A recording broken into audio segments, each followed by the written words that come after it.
Shalom, selamat sore. Bagaimana kabarnya? Luar biasa. Wow, ini merupakan bulan yang ke-6. Sesuatu yang mungkin kita melihat ke belakang terlalu cepat ya. Baru aja kemarin bulan Januari, Februari, Maret, dan ini bulan ke-6. Sedikit lagi tiba-tiba tutup tahun baru jadi seperti itu. Mari kita ambil waktu sejenak untuk mungkin 1 menit untuk kita boleh mengucap syukur atas apa yang Tuhan sudah lakukan, atas apa yang sedang Tuhan lakukan dalam kehidupan kita, dan atas apa yang Tuhan akan lakukan dalam kehidupan kita. Pernahkah kita sadar bahwa pada waktu kita masih ada di tempat ini, itu merupakan anugerah Tuhan. Beberapa bulan kemarin saya mendengar beberapa teman saya sudah berpulang ke rumah Bapak. Mengapa? COVID. Waktu saya sadar memasuki bulan Juni, tangan saya terangkat memuji nama Tuhan. Mengapa? Karena sampai hari ini, lawan kita nggak kelihatan virus nih. Sampai hari ini kita ada loh. Dalam profesi saya yang saya memang harus bertemu dengan orang per orang, dan saya pun nggak akan ngomong, kamu COVID nggak bisa gitu juga kan. Ya saya dalam kegiatan pastoral ya tetap saya layani aja. Tetapi sampai detik ini saya berdiri di tempat ini, saya percaya itu anugerah Tuhan. Oleh karena itu saya mengajak umat Tuhan, yuk kita mengucap syukur untuk kita boleh memasuki bulan Juni ini dengan kesehatan sangat luar biasa. Mari kita naikkan syukur. Naikkan syukur dengan gaya kita masing-masing. Bahasa Indonesia, pakai bahasa roh, terserah. Kita naikkan syukur. Untuk apa? Untuk penyertaan Tuhan sempurna dalam kehidupan kita. Kayak mengucap syukur, Tuhan, kebaikan-Mu tidak pernah berhenti dalam kehidupan kami. Terima kasih Bapak. Terima kasih Tuhan. Hari ini kami memasuki bulan yang baru. Minggu yang baru Tuhan. Hari yang baru Bapak. Kayak percaya Tuhan, ada anugerah Tuhan limpahkan dalam kehidupan kami. Hamba-Mu, istri, anak-anak hamba-Mu mengucap syukur Tuhan. Terima kasih Bapak. Terima kasih Tuhan. Terima kasih Bapak. Amin. Tahukah kita bahwa ucapan syukur itu sesuatu yang powerful sekali. Dalam ucapan syukur setidaknya kita sedang sepakat dengan firman Tuhan. Melalui apa? Melalui sebuah ucapan syukur. By the way, hari ini saya nggak ngomong tentang ucapan syukur. Hari ini kita masuk pada sebuah tema, saya tes dulu ya. Yes. Bulan ini tema kita adalah tema yang baru, ada develop. Nah, pada waktu saya membaca tema ini, maka saya teringat dengan satu ayat firman Tuhan yang diambil dari 2 Petrus 3 ayat yang ke-18. Oke, kita akan coba bersama-sama untuk kita boleh merenungkan kebenaran firman ini. Mari kita baca ayat ini ya sama-sama ya. 2, 3. Tetapi bertumbuhlah dalam kasih karunia dan dalam pengenalan akan Tuhan dan Juru Selamat kita, Yesus Kristus. Baginya kemuliaan sekarang dan sampai selama-lamanya. Surat ini merupakan surat yang ditulis oleh Rasul Petrus kepada beberapa jemaat pada waktu itu. Nah, dalam 2 Petrus pasal yang ketiga ini, kalau kita lihat kalimat-kalimat sebelumnya sampai kepada kalimat ini merupakan sebuah dikatakan doa penutupnya daripada Petrus. Nah, sebelum daripada doa penutup ini, Petrus ngomong seperti ini, pada akhir zaman, terus bla bla bla dan sebagainya. Ayat ini ada dalam bagian di mana Petrus mengingatkan kepada orang percaya, mengingatkan kepada penerima dari surat ini, bahwa akhir zaman itu ada. Akhir zaman itu nyata. Beberapa waktu yang lalu kita sempat gempar ya. Ada yang tentang vaksin itu pro dan kontra. Saya ketemu dengan pastor juga waktu itu, kita vaksin juga ya sama-sama. Nah teman-teman saya bilang, kamu udah vaksin belum? Sudah. Oh jangan hati-hati loh, vaksin tuh antikris dan sebagainya. By the way, itu udah clear semua di suara gembala, clear. Nggak ada hubungan dengan 666, nggak ada. Jadi yang belum divaksin, vaksinlah. Itu. Nah, bukan hanya berbicara tentang akhir zaman, tetapi Petrus itu mengajar kepada penerima surat ini untuk mereka boleh menyiapkan atau mengembangkan suatu kehidupan, yang mana kehidupan itu dua hal penekanannya. Yang pertama adalah dikatakan bertumbuh dalam kasih karunia, yang kedua adalah bertumbuh dalam pengenalan akan Tuhan. Seberapa sering kita mendengar khotbah-khotbah dari para gembala-gembala kita, baik itu di komsel maupun di atas mimbar ini, bahwa akhir zaman sudah dekat. Nggak usah didebatin deh, kapan sih akhir zaman? Pak, tahun 2021 ya? 2022 ada? Enggak. Karena firman Tuhan mengatakan bahwa tidak ada yang tahu. Bagian kita adalah kita menyiapkan diri kita untuk menghadapi akhir zaman itu sendiri. Nah, Petrus memberikan sebuah pengajarannya yang hari ini kita mau sama-sama belajar. Yang pertama dikatakan bahwa bertumbuh dalam kasih karunia. Berbicara tentang kasih karunia, maka ini merupakan sebuah penekanan yang unik. Kalau kita berbicara tentang agama, banyak orang-orang juga sepakat agama adalah usaha manusia untuk menjangkau Allah. Berbanding terbalik dengan kekristenan. Kekristenan tidak demikian. Bukan usaha kita menjangkau Allah, tetapi bagaimana Allah yang penuh kasih itu adalah Allah yang berinisiatif untuk menjangkau manusia. Kitab Lukas mengatakan dia itu mencari yang terhilang. Allah dalam keagungannya dia bahasanya seperti ini, meninggalkan sorga. Untuk apa? Mencari saya, mencari saudara. Kita yang terhilang, kita yang berdosa, kita yang seharusnya binasa oleh karena dosa kita. Kita yang seharusnya menikmati murka daripada Tuhan. Tetapi tidak demikian. Yohanes 3:16 dikatakan karena begitu besar kasih Allah akan dunia ini, yaitu saudara dan saya. Sehingga dia memberikan yang terbaik. Anaknya yang tunggal. Supaya barang siapa yang percaya kepada anaknya, yaitu Yesus Kristus, dia tidak akan binasa, tapi beroleh hidup yang kekal. Efesus pasal kedua dikatakan bahwa keselamatan itu datangnya oleh kasih karunia. Grace. Apa itu grace? Apa itu kasih karunia? Sesuatu yang saya nggak layak menerimanya. Itu diberikan kepada Tuhan. Dari Tuhan kepada saya. Itu adalah kasih karunia. Saya seharusnya binasa tapi beroleh hidup yang kekal. Itulah kasih karunia. Oleh karena itu, kasih karunia itu sesuatu yang unik yang ada memang di dalam kekristenan.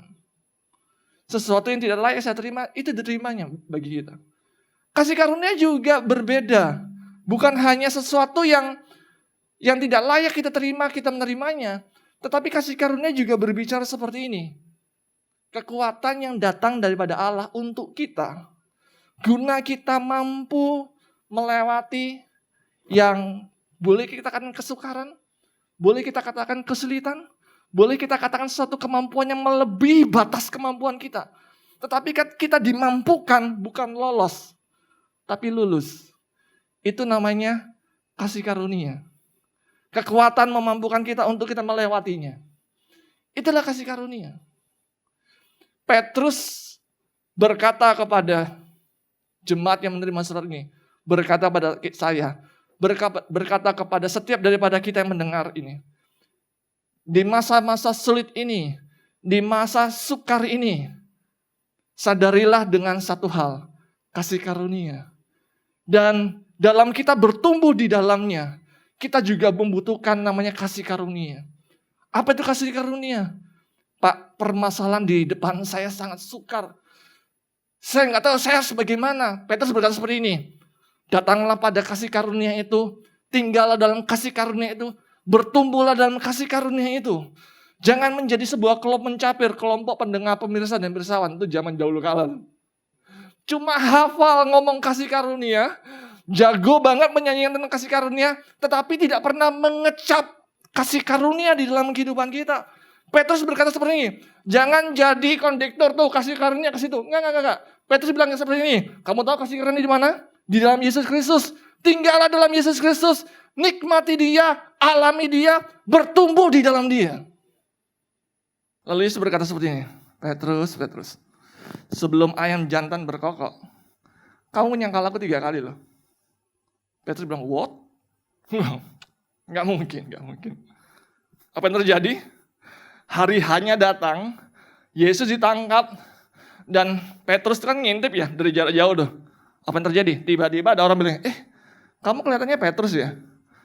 Kamu kan murid daripada dia. Enggak, aku nggak kenal dia. Nggak kenal dia. Sampai 3 kali. Dan itu sangat memukul pride-nya dia. Kesombongan dia. Apa yang terjadi dalam kehidupan dia? Yang terjadi dalam kehidupan dia adalah dia tenggelam. Di dalam namanya kegagalan. Di dalam keterpurukan dia.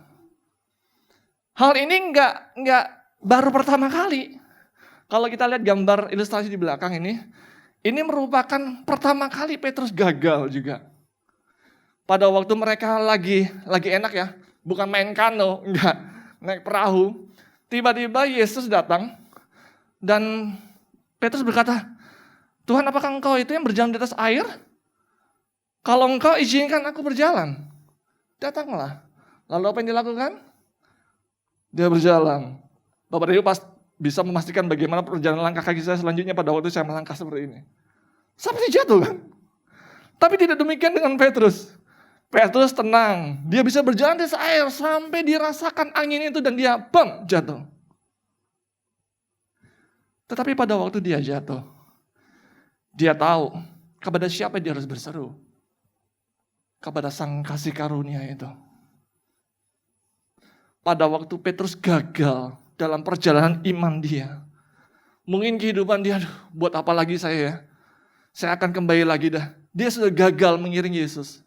Tetapi Sang Kasih Karunia itu datang dalam kehidupan Petrus.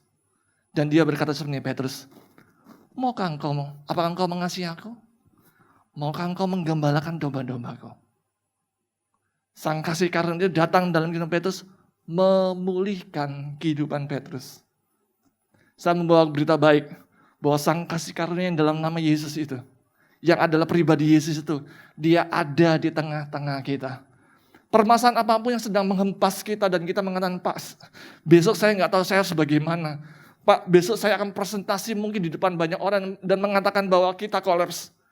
Pak, permasalahan saya beruntun dan saya nggak tahu saya harus bagaimana. Saya pegang mic ini bukan berarti saya lepas dari permasalahan.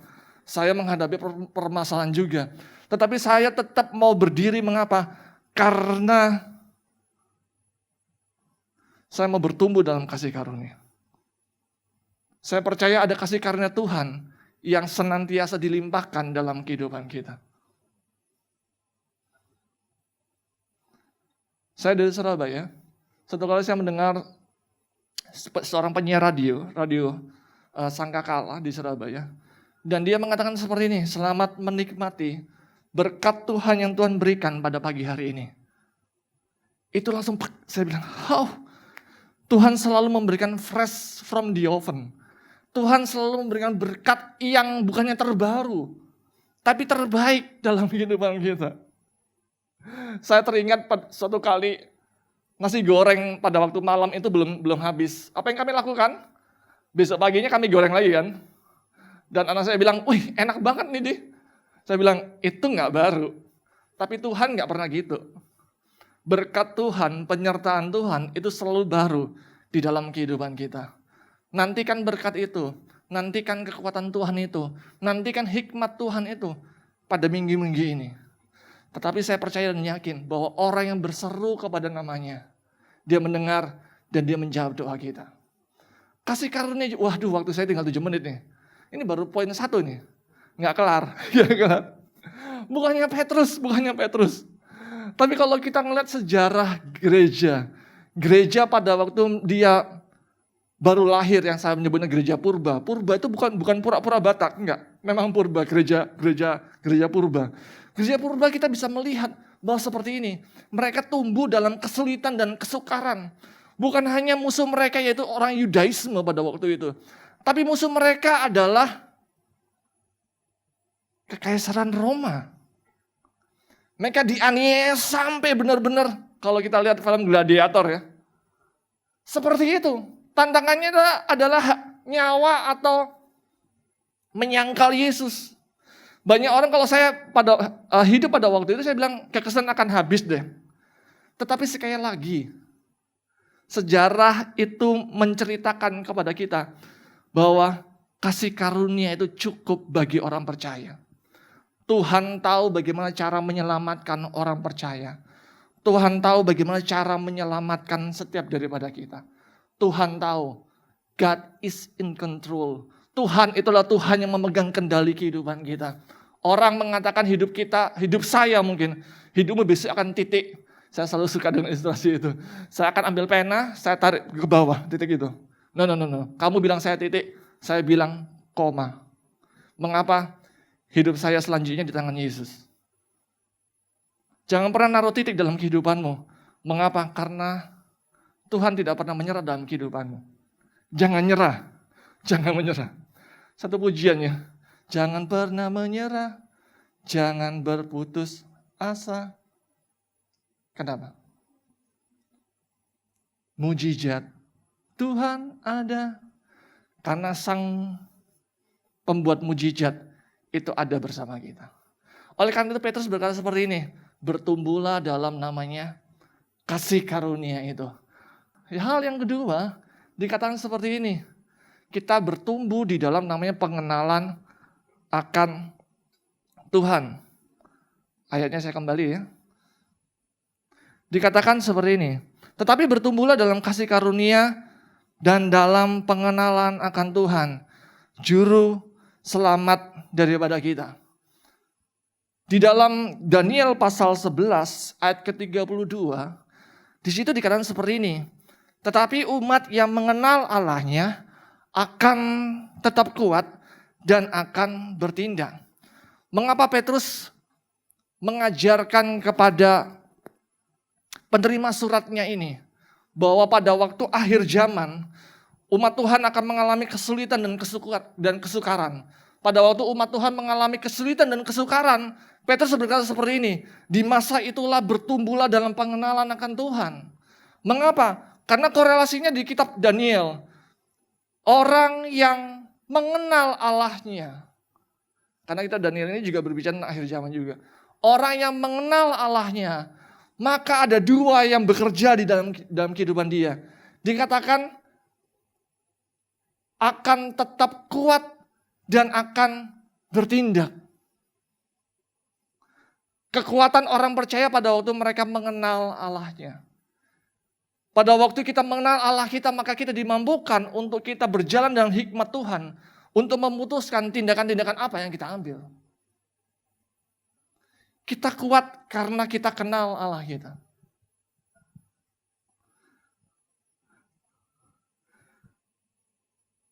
Saya teringat dengan seorang rekan.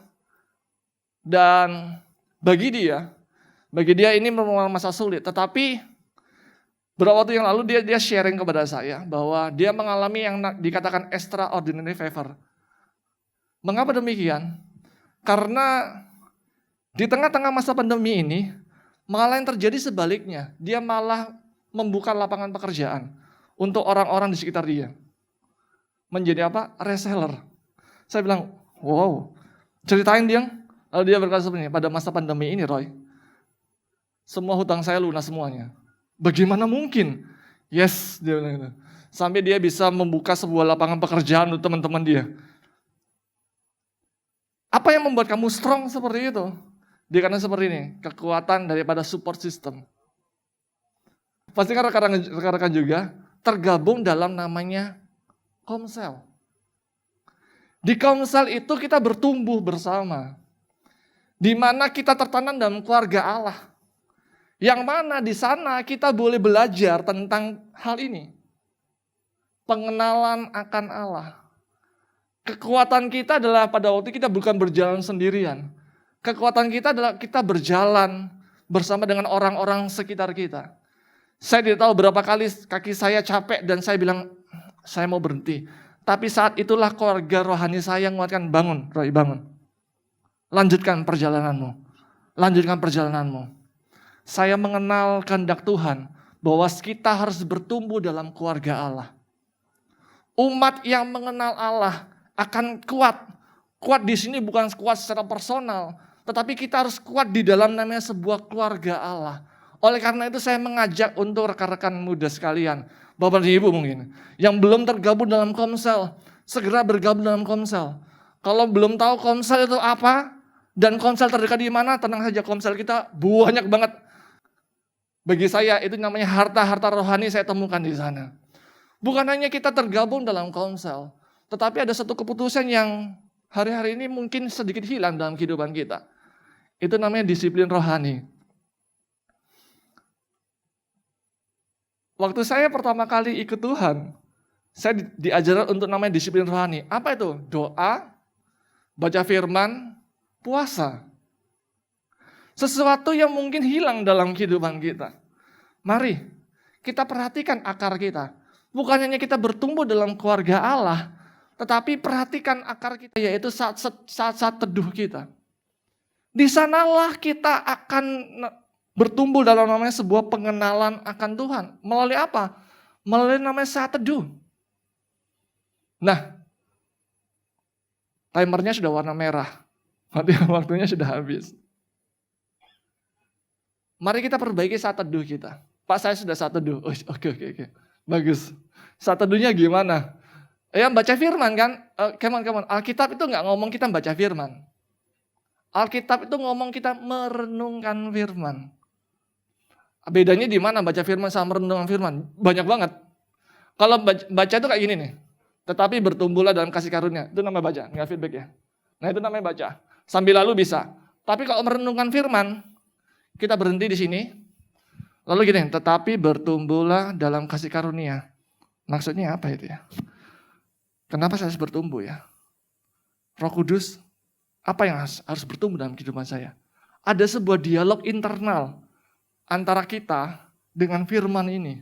Antara kita dengan Roh Kudus. Antara kita dengan Allah kita. Itu namanya merenungkan firman. Enggak cuma sambil lalu saja. Nah, kata merenungkan firman ini, kalau dalam Alkitab, itu selalu dikaitkan dengan namanya sebuah pertumbuhan iman. Oleh karena itu pada waktu kita mau bertumbuh iman kita, enggak asal-asalan. Enggak cuma asal baca, tapi merenungkan firman. Dan mengizinkan firman itu mengoreksi kehidupan kita. Yakobus mengatakan bahwa seperti ini, orang seperti itu dia cuma lihat di kaca sambil lalu aja. Kita nggak seperti itu kan pada waktu kita berias, para wanita. Tapi apa yang kita lakukan? Kita melihat ada kekurangan tidak dalam kehidupan saya. Itu yang harus kita lakukan pada waktu kita merenungkan firman. Ini adalah apa yang Pak Petrus mau untuk setiap daripada kita. Yang pertama adalah bertumbuh dalam kasih karunia. Yang selanjutnya adalah bertumbuh dalam namanya sebuah pengenalan akan Tuhan. Dalam pengenalan akan Tuhan bukan hanya kita dapatkan dalam sebuah komunitas keluarga Allah.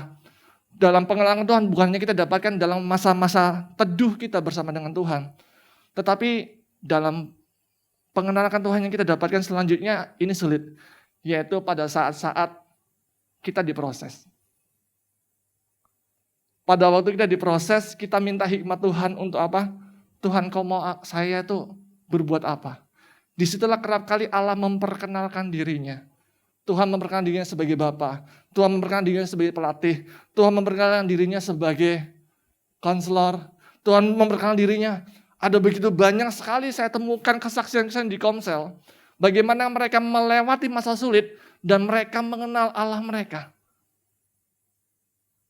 Pada waktu mereka menceritakan kesulitan demi kesulitan yang mereka hadapi, kesukaran demi kesukaran mereka hadapi, mereka berkata seperti ini, dalam kesulitan itu saya mengalami namanya kesetiaan Tuhan. Saya mengalami yang namanya kebaikan Tuhan. Saya mengalami yang namanya penyertaan Tuhan. Saya mengalami yang namanya penyediaan Tuhan. Saya mengalami yang namanya mujizat itu masih terjadi. Saya mengalami yang namanya burung-burung gagak itu memberikan makanan kepada saya. Saya mengalami sesuatu yang mungkin orang lain mengatakan ini tidak mungkin, tapi itu dibuat mungkin. Saya mengalami, Pak, ini pekerjaan gak mungkin buat saya, tetapi kok disodorkan kepada saya.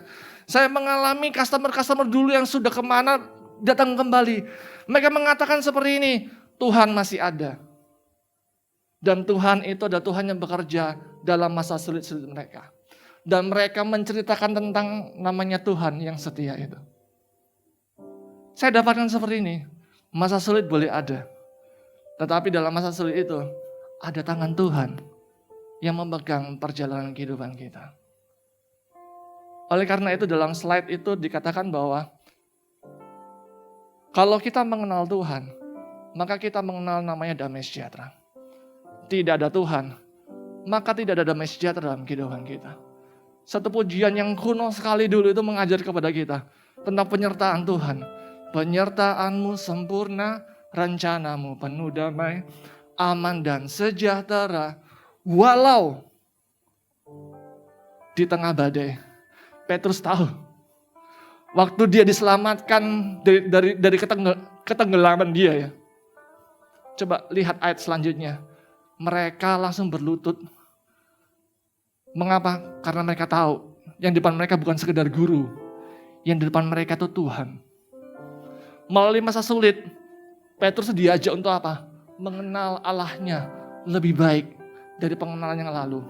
Dulu Petrus mengenal dia sebagai guru, tapi sekarang dia mengenal Yesus sebagai Tuhan di dalam kehidupan dia. Hari-hari ini mungkin Tuhan mengundang kau secara personal. Untuk apa? Untuk mengenal dia lebih dalam. Melalui apa? Mungkin melalui masa sulit ini. Mungkin melalui masa yang dikatakan mustahil ini. Temboknya terlalu tinggi, Pak. Pemazmur mengatakan dengan Allah aku diajari untuk aku boleh melompati tembok. Ini adalah masa-masa di mana kita boleh mengalami Tuhan dalam kehidupan kita. Ceritakan Tuhan yang kau alami. Kepada siapa? Keluarga kita. Di komunitas kita. Kepada anak-anak kita. Wariskan kepada anak-anak kita.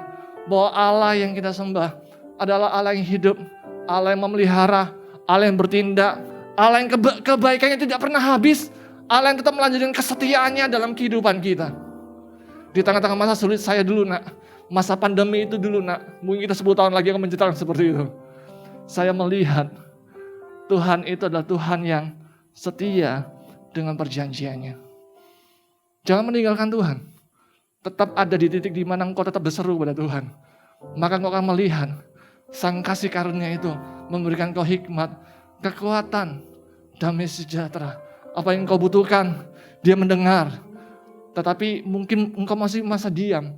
Dalam masa diam itu, Tuhan mengajak engkau lebih masuk lebih dalam lagi. Untuk mengenal Dia lebih lagi. Tuhan Yesus memberkati.